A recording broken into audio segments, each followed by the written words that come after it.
Bismillahirrahmanirrahim.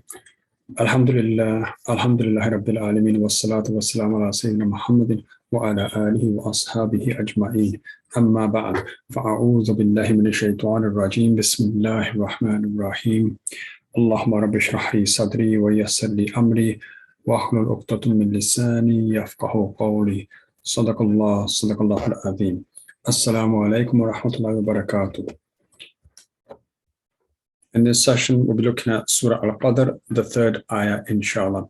As we're going through this ayah by ayah and looking at some of the more detailed aspects of this surah, inshallah, to help us to understand the lessons that are contained within it and the spirituality, inshallah. أعوذ بالله من الشيطان الرجيم بسم الله الرحمن الرحيم إنا أنزلناه في ليلة القدر وما أدراك ما ليلة القدر ليلة القدر خير من ألف شهر تنزل الملائكة والروح فيها بإذن ربهم من كل أمر سلام هي حتى مطلع الفجر صدق الله العظيم. So in translation for the overall surah, indeed Allah Ta'ala is saying, we sent it down during the night of decree, meaning the Quran. And what can make you know what is the night of decree? The night of decree is better than 1,000 months. The angels and the spirit descend therein by permission of their Lord for every matter. Peace there is until the emergence of dawn. So this is the overall translation of the surah. Having done the first and the second ayah, inshallah, today we're looking at the third ayah. Bismillahir Rahmanir Rahim. Layla-tul-Qadr khayrun min alfi shahr. The night of decree is better than 1,000 months.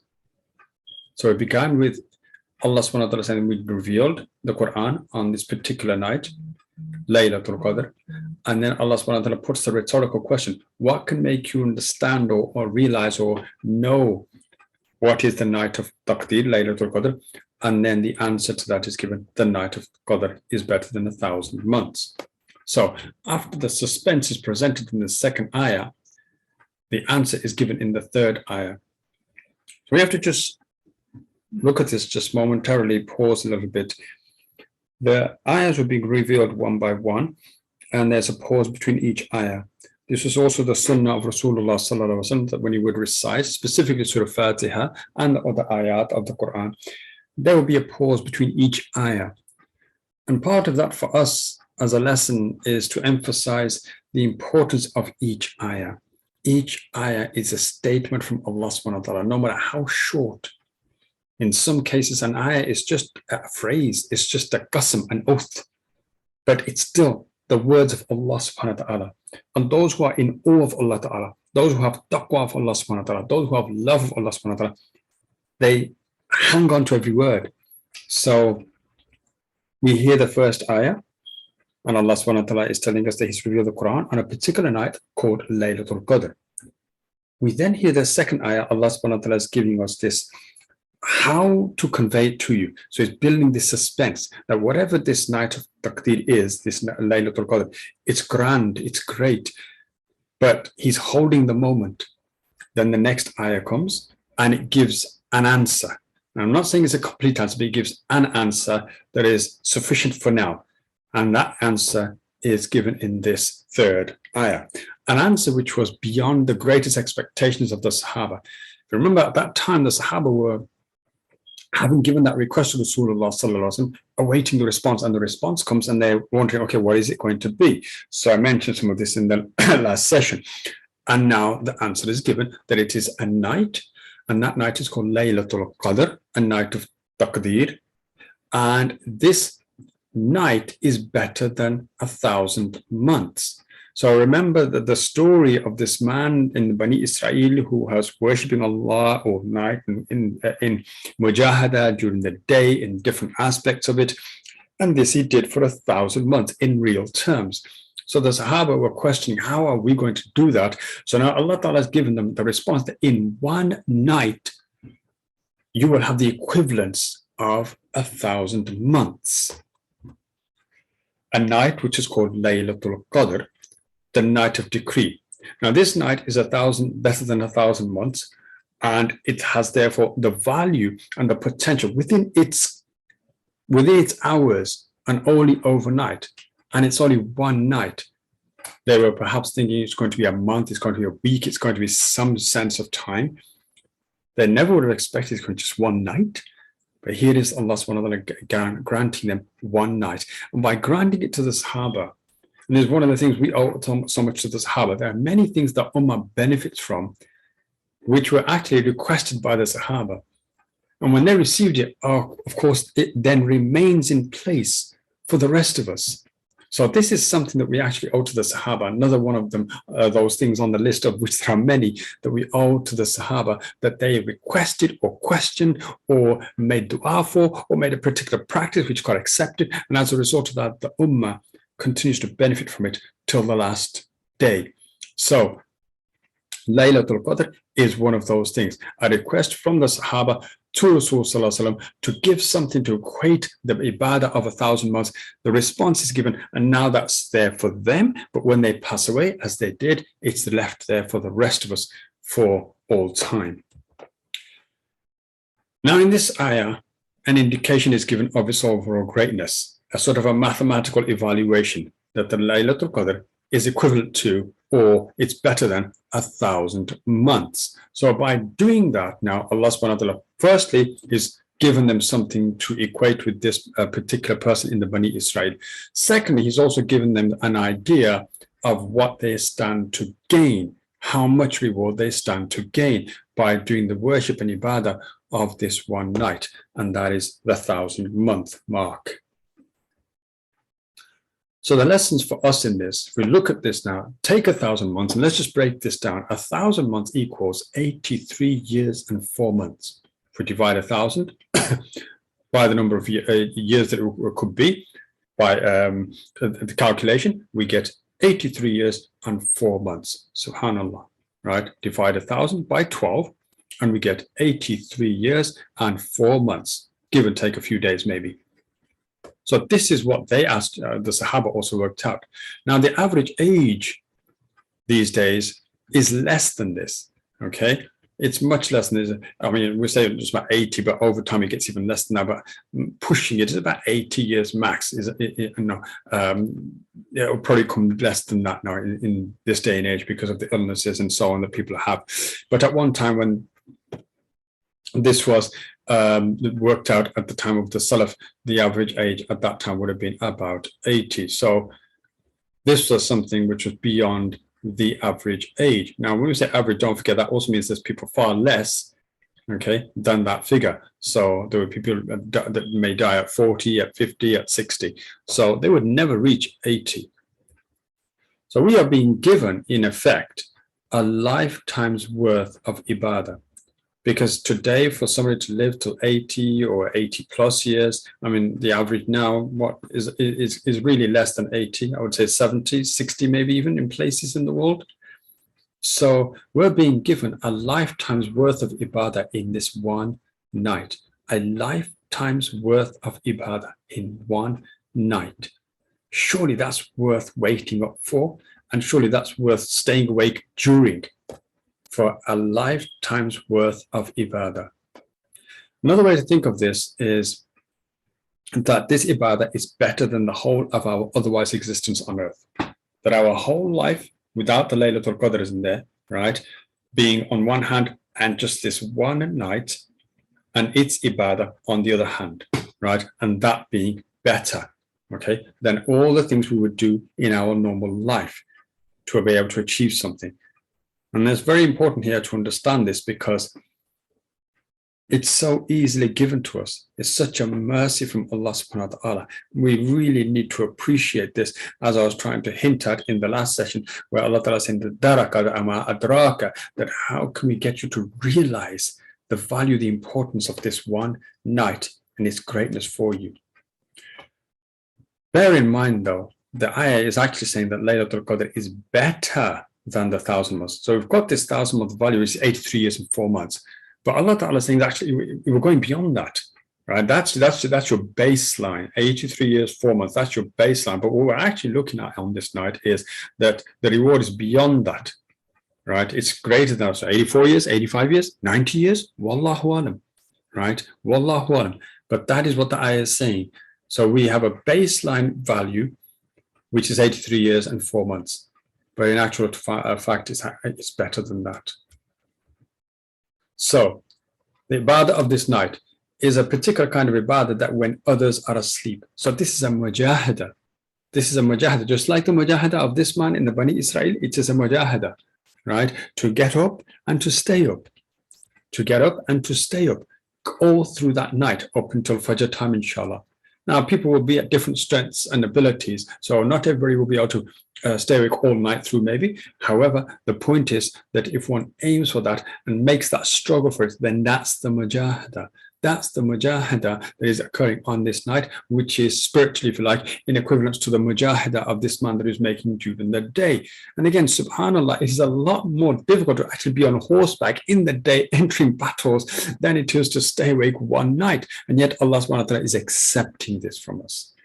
He is accepting this from us. He is giving us this mujahada of staying awake at night in equivalence for that mujahada of him riding on horseback into battle every day for 1,000 months. Subhanallah. Further to this, whatever you do will multiply 1,000 nights worth. So you may feel, okay, I've only done 10 or 8 rakats of salah, I've only done 3 or 4 juz of Quran, etc., etc. Whatever it is we've done on this night, we'll obviously be limited to our abilities on this night and the tiredness that comes with it as well. But the reward is going to be a multiplication of you having done that same thing, 8 rakats, say, but for 1,000 nights, for 1,000 months. That's what's going to happen. And that's the thing here to understand, that whatever we do, don't feel that we haven't done enough. Don't feel that. Understand that this is going to be multiplied many times over, 83 years plus worth. So it's not that you just did this many rakats on this night. It's you've done this many rakats over that many nights, over 1,000 months worth. Okay, so that's the way to look at it, inshallah.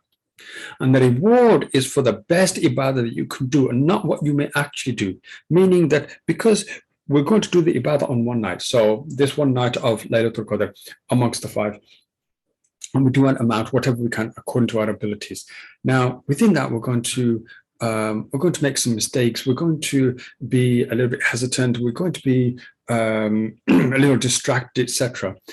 But the actual act is going to be spread over 1,000 months.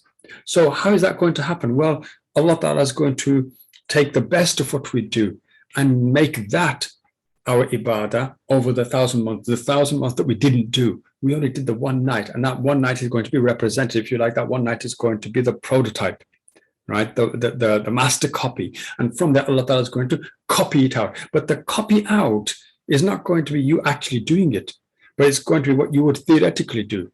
So what you would theoretically do is what we always imagine doing. And when we imagine ourselves doing something, we always imagine ourselves doing it in the best way. So that 1,000 months of us doing, say, that 8 rakat salah or the juz or 2 of Quran will be in the best manner that we would have ever done it. And that is multiplied out. So that is the reward we're getting. That's why you got this khairum min alfi shahr, that is better than 1,000 nights, because not only is it in terms of its figure is greater than the 83 years, but also the reward will be greater because it will be based upon what your best ibadah would be, not the one you do on that night in actual fact, because that will have its deficiencies. It will have you yawning, it will have you, your mind wandering, it will have stopping and starting, distracted with other people, etc. What we're talking about, Allah Ta'ala is going to look at, or He's going to put together, is your best reward, your best effort, your best achievement, and the reward is going to be equivalent to that. So, subhanAllah, another great mercy from Allah subhanahu wa ta'ala. Further to that, the actual ibadah is of the night, not the day. So we're looking at the night now, okay? Only the night. And that night starting from Maghrib time all the way to Fajr Salah time. So in this time, There are various things we could do. Obviously, the salah, the prayer by night, charity in hiding, so we can give charity at night. In this day and age, subhanAllah, is made so easy. In the previous days, you couldn't do that. You had to go out in the night and find somebody to give charity to, etc. And it wasn't always a safe thing to do. Today, we sit at home, we have our phones, and we just open up an app or whatever, and we make a payment through the bank's online system, and it's done. Right, so that charity in hiding can be done quite easily, comfortably from the safety and comfort of our own homes. Then there's the dua. There's dua that we can make dua to Allah subhanahu wa ta'ala about various things. We can make istighfar. We can make dua for something. We can give dua for somebody else as well, for parents, children, brothers, sisters, etc. For those who are oppressed and Muslim, and that's important to remember. Remember the Muslims that are oppressed and Muslim around the world, right? Those we know of, those we don't know of. Whoever they are, wherever they are, that Allah Ta'ala gives them sakina, gives them protection, gives them a relief from that situation. Then there's contemplation. Contemplation is like muraqabah, that private sitting down and thinking about your meeting with Allah subhanahu wa ta'ala, thinking about what you'll be like on the day of judgment, thinking about our lives and what we've done so far and how well we've done and how well we haven't done, what we need to do, what we need to improve upon, what we need to get rid of, what we need to bring into our lives, the good, the bad, all these things that we need to consider. And that contemplation is simply just sitting there on the prayer mat and just thinking about these things, evaluating these things, and of course, planning to go better as soon as you come out of Ramadan, to become a better person, to get rid of the things that we find are negative and to bring in the things that are positive. That's important. So we do these things, inshallah, in the sense of our meeting with Allah subhanahu wa ta'ala. To just imagine I'm standing on the day of judgment. I'm standing before Allah subhanahu wa ta'ala. What is he going to ask of me? What is it that I'm going to say to him in return? What are the kind of things that are going to get me into trouble? What are the kind of things that I will be embarrassed about? I'll be ashamed of? What are those things in my life? And of course, when you're doing this contemplation, there's nobody else around. It's just you. No matter how many people are actually sitting around you in your family or whatever it is in the masjid, the point is these are your thoughts, and those thoughts aren't voiced aloud. They're just in your mind, in your heart. So this contemplation, this muraqabah, this reflection is very important. And it can take 5 minutes, it can take 50 minutes, it doesn't matter, right? But this contemplation is very important. Rasulullah sallallahu alaihi wasallam actually evaluated this to be more valuable and more rewarding than many rakahs of salah. That this contemplation, this fikr and dhikr of Allah subhanahu wa ta'ala and our lives is more valuable than maybe 50 salahs, 50 rakat salah, right? Maybe 100 rakat salah. Rasul sallallahu alaihi wasallam has given it that much importance, because it's the contemplation that helps us to make changes. The du'as, the recitation of Quran, the salah, all these other things, alhamdulillah, they are good. They are good. They help to remove the rust of the heart, which I mentioned previously. They are there to help us gain more spirituality. They are there to focus our minds. But all of that is preparation for the actual change. And that change comes because of that contemplation, that thinking, realizing, evaluating, feeling within ourselves that, yeah, I've got to make that change. And until that feeling that does not occur, until our heart's not moved, the change won't occur. We may know it, we may realize it, we may want to sort of agree with somebody, say, yeah, you're right, I need to make that change. But we won't actually do it. We won't actually do it until it reaches our hearts, until it becomes a realization that's pushing our hearts to get up and do something about it. Enough is enough. And that's the contemplation we're talking about. So that a person comes out of Ramadan, one, better than when they went into Ramadan. And recitation of Quran, yes, absolutely. As I said, it is something which removes the rust of the hearts, and it is something which draws us nearer spiritually to Allah subhanahu wa ta'ala. And then even sleep. A person may actually start the Layla-tul-Qadr night, do their tarawih, and then go to sleep for a little while, with the intention that this sleep, because I'm tired, is going to help me to continue my ibadah. I'm going to sleep for 10 minutes, 15 minutes, 20 minutes, half an hour, and then I'm going to get up, and it's going to give me that strength to continue. Then that sleep becomes part of ibadah. That sleep becomes rewarding. Okay, that sleep becomes rewarding. So This is the sorts of things that a person can do by night. There are many other things that we can, and it depends on individuals, what you decide to do on this night. But vary the activities so that it makes it interesting and it makes it something that you can go through the night, changing from one to another and remaining awake and remaining engaged. And yet, better than 1,000 months, up to how much, right? So we're looking at all these things, and as I mentioned previously, it's better than 1,000 months, and it's something to contemplate as well. How much better would it be? Because Allah Ta'ala says better, that better could actually be a few more months, a few more weeks, or it could be more than that. Because when it said a few more, it's better than a khayrun min, then the bottom line, the baseline is 1,000 months, but in actual fact, it could be 2,000 months. It could actually be 2,000 months. Because it doesn't say it's not, it just says it's better. How better is up to Allah Ta'ala. And we know when it comes to Allah subhanahu wa ta'ala, He is infinite. In His measure, it's infinite. So there is no measure with Him. There is no limit. There is no number. So if there's no number, 1,000 is just like it can't go below that. That's the minimum you will get. So above that, yeah, it could be 2,000. It could be 3,000. It could be 4,000 or more. But that is with Allah subhanahu wa ta'ala. How do we make benefit from that, though, is the question. And that is through our own khushu, our own taqwa. The amount of effort and focus and love we put into it for Allah's sake. Ya Allah, I'm doing this for you, out of my love for you. That, if our ibadah is based upon that, and that is what's moving us, that is what's driving us, then who knows? As they say again, sky is the limit. Who knows how much that reward will be? It will be entirely at the discretion of Allah subhanahu wa ta'ala, who recognizes what the hearts contain and how much love and devotion we show to Him on this night, inshallah.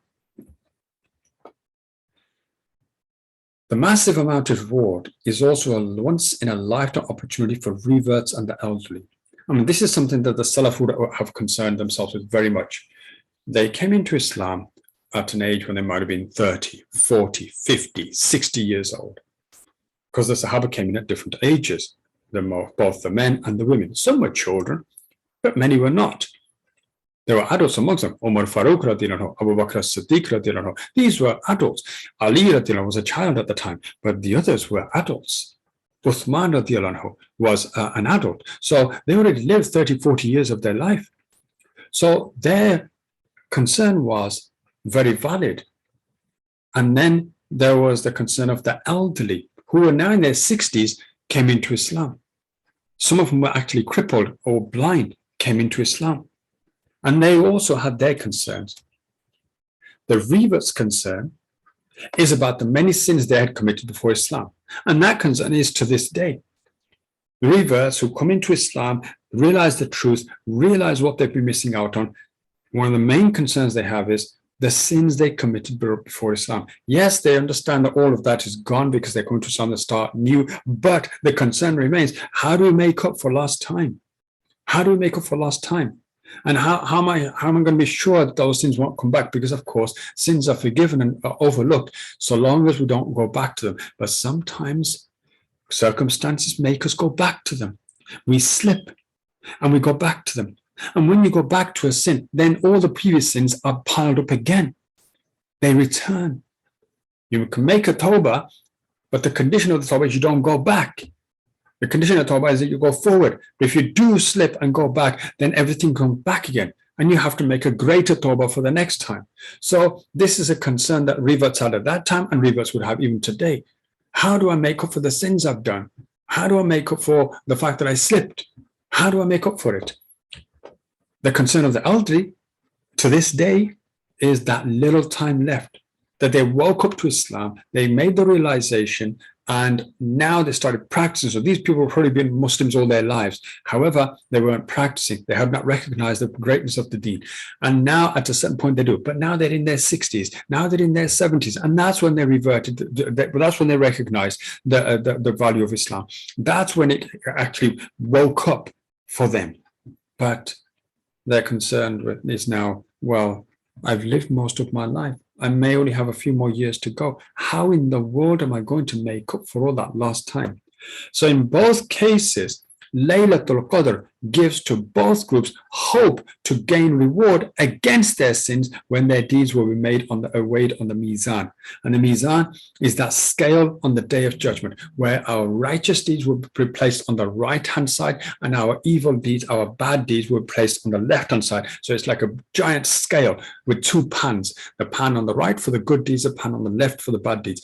And then when the deeds are all put on the both sides of the pans and we've got nothing left, everything's there before us, then the pans will be allowed to shift. And depending on how well we've done in life, if the good deeds outweigh the bad deeds, then the right-hand side pan will come down. And if the bad deeds outweigh the good deeds, then the left-hand side pan will come down. And this will be one of the most concerning times in our existence. So, of course, people will be thinking in the life of this dunya, how can I make up for that? Now I have just converted into Islam, I'm a revert, and I've had a lifetime or 20, 30 years of sins. Some of them are great sins. How do I make up for that?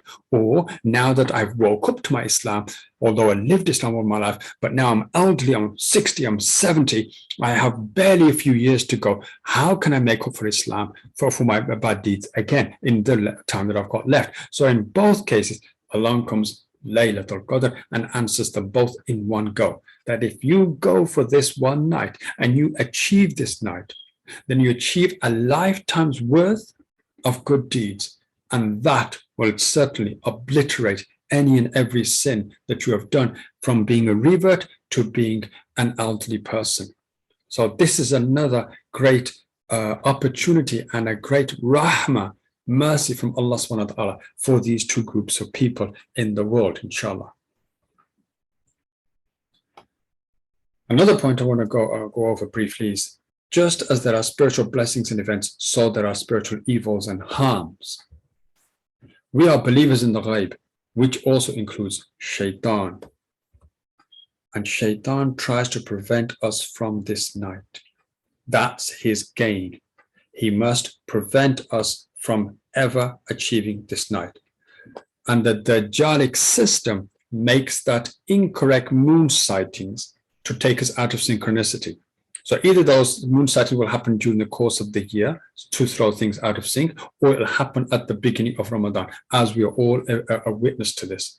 So what will happen is, the aim is to set a wrong date with false sightings. And I'm not going to name any country or place or people. That's besides the point, because ultimately it's shaitan that's doing this to all mankind. But the point is that it throws many people out of sync. So we start on the wrong day. So if you start on the wrong day, then your odd and even nights is thrown out of order. So for those people who then will on the last 10 nights will stay up on the odd nights, what they think is the odd nights, those may actually be even nights. And the even nights, when they go to sleep, will be the odd nights. And so they are definitely going to miss out on Layla-tul-Qadr. So in order to avoid that, it is best, therefore, to worship every odd night and every night of the last 10, okay, odd and even, right? So that you catch it no matter what. So whatever the plans of the Iblis shaitan is, or the Dajjalic system is, we can combat it by at least taking an amount of time every night for the last 10 nights. And again, it's only 10 nights, only 10 out of 365. And we can sleep during the day and make plans around it, inshallah, to support it. But it's well worth staying up every night to overcome this, which is the plot of shaitan and the Dajjalic system to this day. And it will continue for so long as it's able to. Finally, I just want to look at the hadith, which also gives us some idea of the value of Layla-tul-Qadr. قال رسول الله صلى الله عليه وسلم من قام ليلة القدر إيمانا واحتسابا غفر له ما تقدم من ذنبه. صدق الله رسول الله. Rasulullah sallallahu alayhi wasallam said, whoever spends the night of Qadr standing in voluntary prayer out of faith and seeking reward from Allah, his previous sins will be forgiven. So there's another one. Not only is it the night equivalent to 1,000 months, but that night also removes our previous sins. The hadith states voluntary salah. The best of these will be tahajjud. after the Tarawih Salah to come back and do Tahajjud. Tahajjud can be minimum of 4 rakah and maximum of 8 rakah, and we can extend them, make them longer, and read Quran in between the rakats as well. But the thing is, this is the best Salah to do on this night, Tahajjud. It is also encouraged to spend much of the night in this prayer, right? So as I said, increase the sajda, the time in sajda. Don't just do, people tend to do tasbih of 3 times, subhan rabbi al-a'la 3 times, and then that's in, sit up again. No, go for 5, 7, 9, 11, 13, any odd number of times of the tasbih of this, then make that long sajda. And the longer the sajda, the more beneficial it is for us, inshallah. So make long sajdas in that tahajjud, 1 and 2, read long surahs. If you don't know long surahs, that's okay. If the short surahs that you do know, read all of them together in each rakah, right? Read all of them as far as you know them in each rakah and make it long rakah. We can do that as well, inshallah. Other than that, if you keep the shorter rakah and shorter surahs, then slow down in the recitation of them and reflect upon the meaning of them. The statement in this hadith, out of faith, whoever stands out of faith, is implying that with firm belief and trust in Allah Ta'ala for the reward. So that's a state we've got to be in, which is part of khushu. That when we pray to Allah Ta'ala, we believe Allah will reward us. We trust that we're doing the best we can and Allah will accept it from us and He will give us a reward. So we're doing it for His sake, right? For that reward. And so it's important to make that focus in our salah as part of khushu, that we are standing in front of Allah Ta'ala, to imagine I am now in front of Allah subhanahu wa ta'ala and I'm showing this action as my devotion to Allah subhanahu wa ta'ala. I'm doing this for you, Ya Allah Ta'ala. I'm standing up, going through the night, making this mujahada for your sake out of love and devotion to you. The statement seeking a reward from Allah is implying that it is not done for show and is performed in seclusion. So this is the other aspect of it, that this tahajjud salah should actually be done in the home by men and women. It should be done in home, as Rasul Sallallahu Alaihi Wasallam's sunnah was, to do it at home and alone by himself. There's a very beautiful hadith that kind of underlines this, where Aisha radiallahu anha narrates the hadith. She says they lay down to sleep for the night, and sometime during the night she wakes up and she finds that Rasul Sallallahu Alaihi Wasallam is missing. He's not there next to her. So she gets up and looks around, and of course it was a tent, so it's dark in there. She couldn't make out, but she realizes as she sits up that there's Rasul Sallallahu Alaihi Wasallam, and he's praying, and she can just about make out his form. He's in the tent, he's praying. So he got up in the night, made his wudu, started to pray, and she hadn't even realized it. So she wakes up just of her own accord and finds he's missing, and she didn't even hear him get up. So what is this telling us? One of the lessons here is that this was done sincerely for Allah Ta'ala's sake. Rasul Sallallahu Alaihi Wasallam isn't telling people, showing people, etc., etc. And nobody would have known this except that it's become a hadith that Aisha radiallahu anha narrates this. Otherwise, nobody would have known that Rasul Sallallahu Alaihi Wasallam did this. So this is the point here, that we should make these ibadahs and not go telling people or showing people and so on. I know people do it in the masjid as well. Sometimes they do qiyam. If you feel that it needs you need that help, then fine, go ahead and do it there. But ideally, we need to go beyond that and be able to do it and have the discipline and the devotion to be able to do it at home, alone, by ourselves, and in the darkness of the night, in the room's private seclusion, so that nobody knows about it. And that is our personal devotion to Allah subhanahu wa ta'ala. That is something of importance. Finally, I'd like for our spiritual reflection to be that our hearts should be moved on reflecting over being given this night by Allah Ta'ala. Imagine the greatness of it. And that's what we can do. We can just imagine. We don't know.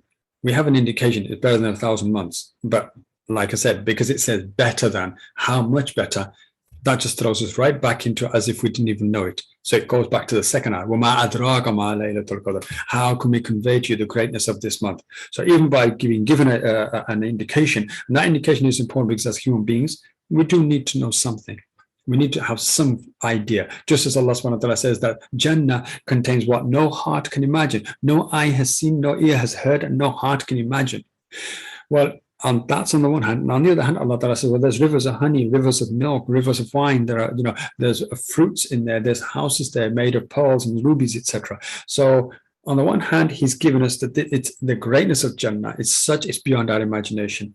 But at the same time, he's given us some indication of it, so that because as human beings, we need that. So same thing here with Layla-tul-Qadr. Allah Ta'ala has given us an indication better than 1,000 months. So we have some idea, but at the same time, by saying better than, we have no idea what the limit is, what the top level is. So as a result of that, we should be just in awe of gratitude to Allah subhanahu wa ta'ala. He's given us so much in one night, and that's a mercy from him. And so to stay up, to try to take benefit from it, and wallahu, how much is going to be recorded for us, but to do what we can and gain that benefit. Yes, indeed, we owe it to Allah Ta'ala. We should be grateful to him. We should be grateful for the ibadah. We should be grateful for this night. We should be grateful for the tawfiq, the opportunity to be able to do this, and thank him along our other ibadah. Thank him in amongst our ibadah. Make a 2 rakat salah, make a sajda of shukr. But whatever we do, we should show shukr to Allah subhanahu wa ta'ala. And maybe just on the basis of that shukr alone, because of its sincerity and its humbleness, Allah Ta'ala may accept everything we do on that night, inshallah. Subhanakallahumma wa bihamdika ashhadu an la ilaha illa anta astaghfiruka wa atubu ilayk.